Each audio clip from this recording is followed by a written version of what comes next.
Hello everyone. So today I want to give a general tour of my sparse fluid solver. I'm not going to go through every single setting just because it should be pretty familiar to anyone who's used a fluid solver before, especially here in Houdini. However, I want to go over some of the unique parameters and settings that are specific to this kind of solver. So the first thing you'll notice is that I'm actually launching Houdini from a terminal, and you don't actually need to do this. However, if you want to see some useful output information, you might want to run it from the terminal. And I'm doing it today just so I can show you guys what that kind of looks like, and so we can kind of talk about what's going on under the hood of the solver as well. So just to give a general tour, we have two OTLs that come with this kind of suite of tools for the solver. We have the solver node, and here we have the source node. You don't actually need to use a source node. You can plug a VDB straight into the solver node itself, but if you want to be super efficient and cache out your source as points, for example, you would want to use this guy and plug your VDBs into this, cache it out, and then plug the points that are generated by this node straight into the first input of the solver.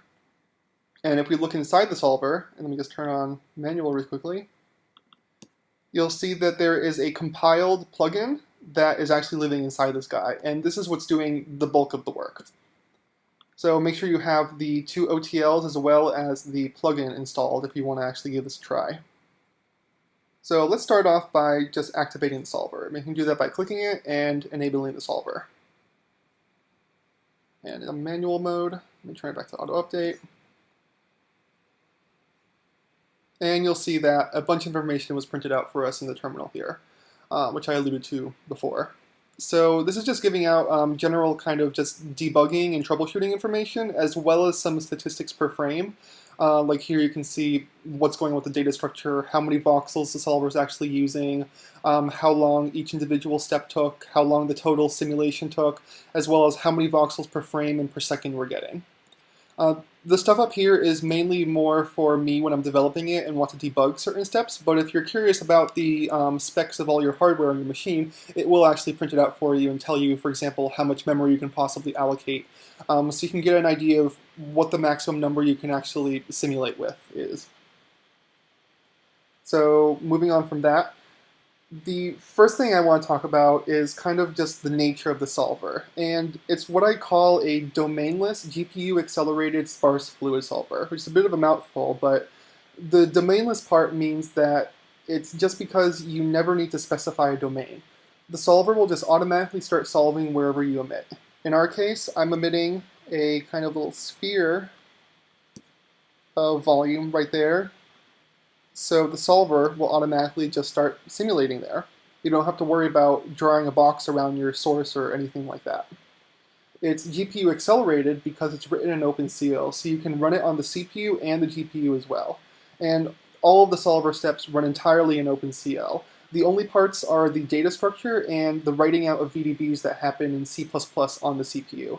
So everything actually can run on the GPU natively without having to write data back and forth between the GPU and your RAM, for example, which makes it pretty efficient. So I'm going to go ahead and just run out a few frames here. And we'll kind of zoom back to see our little smoke trail that I got going on here. And so the first thing I want to point out when you look at this is that this is actually not a cluster simulation. It is actually 100% sparse. And it's sparse by means of using small groups of voxels called leaves, and they can share information between themselves, unlike in a cluster simulation. However, this kind of looks like a cluster simulation just because of the way I'm writing out the VDBs. Each of these voxels actually represents an individual thread that did the writing out of that data. So I just never recombine them just because it takes a really long time, and when I want a fast simulation, I just tend to leave it like this and will recombine the VDBs right before render time. And I could write it out natively as one big VDB, but that would be slow because it'd be a single-threaded operation in that case. So let's dive into the settings now. So if we click on the solver node itself, you'll see that at the top we have things like cache time source, start frame, division size, all standard things we're all familiar with. However, there's one parameter in particular. There's this voxel parameter, and what this value represents is the maximum number of voxels the solver can use. And I do it this way just so I don't need to dynamically allocate memory. Adding a lot of voxels won't mean the solver will use that many, it just means that is the maximum number it can possibly use. So you can feel free to make this number as large as you want. it won't drastically impact the simulation speed. However, keep the memory of your device in mind, just because if your graphic card only has 2 gigs of memory and you request something like 10 gigs of memory to simulate with in terms of voxels, it just won't run. It'll just completely crash and you'll start seeing memory issues, for example. And the solver is smart enough that it won't actually let you run a simulation on a device that has less memory than you request. It will usually just default back to the CPU, which usually has enough RAM to simulate tens of millions of voxels. So then down here in Object, we can visualize the output, which is the final thing you would want to render. However, you can also visualize as a velocity grid, or as velocity grid meaning that you can see like the trails. And then you can also see it as a data structure. And so this is what the solver would kind of see. Well, not really see, but this is what it kind of deals with. This is an awk tree, and these super bright white kind of grids, those are the actual active regions, those leaves I talked about earlier, that the solver is simulating. So just because the bounds might look kind of, might encompass more than this, it won't actually simulate any of the empty space. So then turning that back on to output. Then you have settings for sourcing, pretty standard. Then you have the solver settings, so you have a simulation tab, you have a combustion tab, and you have a shape tab for all your turbulences, dissipation, disturbance, confinement, all of that stuff. You have control ramps. It should be pretty familiar to you. Then the more nitty-gritty, complicated stuff would be under the settings tab. And this is where you really start to kind of dive into the sparse data structure and the GPU aspects of the solver itself and how to make that more efficient or get exactly what you need out of it. So at the top you have the solver mode, you have default, which is just advection comes before project on divergent for the velocity field and then does the advection after project on divergent for the rest of them. Or you could do unified where it advects the velocity grid with the rest of the fields together, or you could do reflective, which actually advects the velocity field and does projection in 2 different steps, which is good for conserving energy. So I would typically just leave it for default. We can play around with the different solver modes as well if you feel like it. Then down here you have a debug mode, so checking this off will basically stop the solver from writing out to the console. So if you don't care about any of this information and you don't want a pop-up in Windows, turn this debug mode off and you just won't see any output information. It doesn't change any other settings. Then you have the preferred device. So you can choose between the CPU and the GPU. And setting this doesn't guarantee you're going to get this device. It depends on whether or not the device has enough memory. If it can't find your default device, it will just fall back to the next nearest device that has enough memory to support your voxel count. Then down here you have the sparse settings. So you can choose your leaf size, which is the number of leaves, the number of voxels in each of the leaves that I specified earlier. So you can have a 8 by 8 by 8 box of voxels for your grid. You can use 16 cubed or 32 cubed. I would leave it to just 8 cubed just because it's fine. It'll stick very closely to your simulation and won't really be simulating extra space that doesn't need to. But if you have a very high resolution simulation that could potentially be simulating with tens of thousands of leaves, then you might want to increase this value just so it doesn't have to deal with that much stuff in the data structure. And it will also allow the simulation to just run a little bit more efficiently overall. But that's only just for very high-res simulations. I've never used 32 cube before. I think the highest I've ever used is actually 16 cubed. So in most cases, like in the case of the smoke trail, for example, 8 cube is totally fine. Then you also have the number of levels of your data structure, and that's the hierarchy levels in the awk tree. And you can see that over here in the console how many we have. We currently have 0 through 7, so 8 levels. You can also choose to remove inactive leaves based on this value threshold. So once density dips below this value in the leaf overall, it will actually remove that leaf and then recycle it for later use in case it needs more voxels to source, for example. Then you also have margin iterations, and this is what allows the domain to actually resize itself. And it's basically just a buffer zone around the active leaves that allow the volume to kind of just breathe a little bit, to be able to advect out and beyond just the voxels that were sourced into.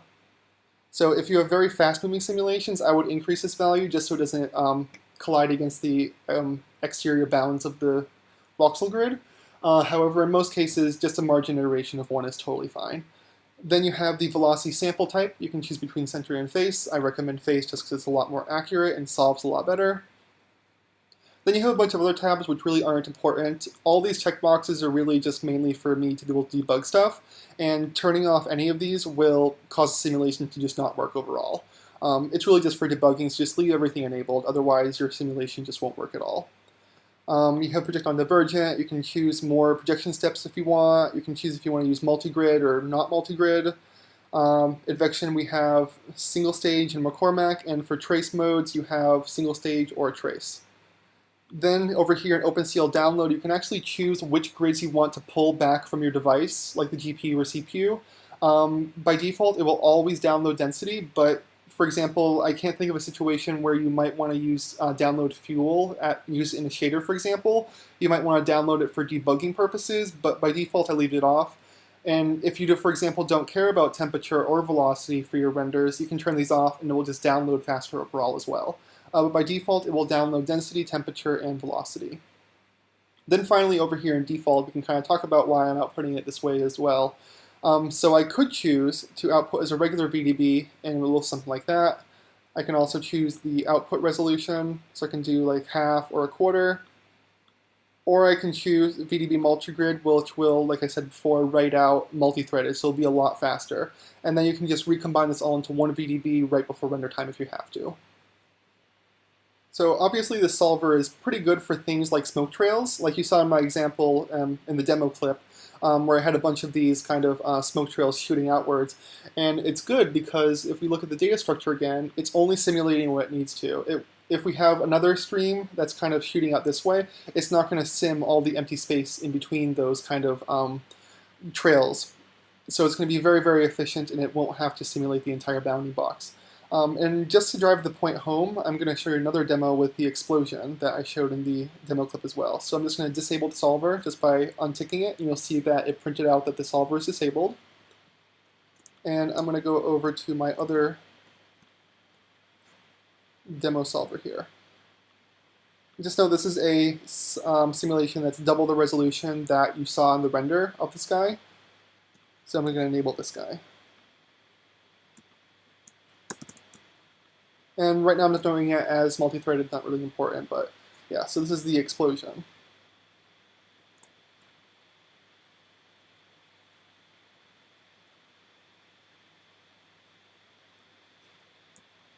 So I'm going to do something a little bit silly, just to kind of drive the point home that solving in Sparse can be beneficial and a lot more efficient than simming in a dense grid. So if we look at the source for this guy, it's just this kind of little disk of volume. And what I'm going to do is I'm going to get a copy transform and make 2 copies of this guy. And I'm just going to put this guy kind of far away. Let's do something like 20, 10, and 20. So we have a source that is over here. This is that full-size explosion, and we have another one right over here. And I'm going to plug this guy into the solver. And you'll see it automatically picked up and will start solving right wherever you emit. So you don't have to worry about making sure your bounding box is over here, or that it's within like the bounds of the original source, for example. So you can always just like source away in the background if you wanted to. And so because this is sparse, you can see we have a lot of empty space in between here in the bounding grid. It's not going to simulate any of that. And if we look at the data structure for this guy, you can see it's only simulating in this region and this region. These two actually have nothing to do with each other and won't affect each other unless the leaves were to kind of collide and interact with each other.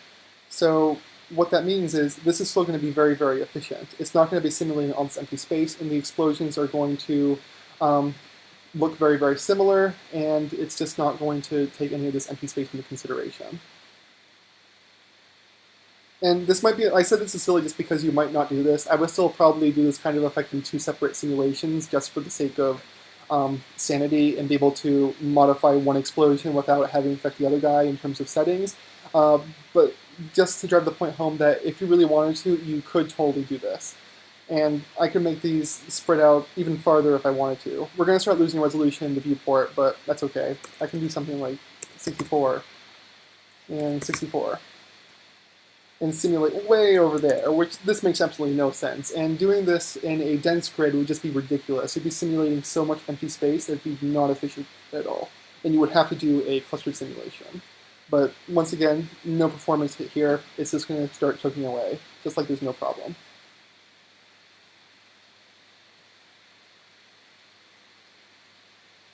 So that's my solver. I hope you guys give it a try, and you can find the links below in Vimeo, and I hope you guys give it a shot and give me some good feedback. Thanks.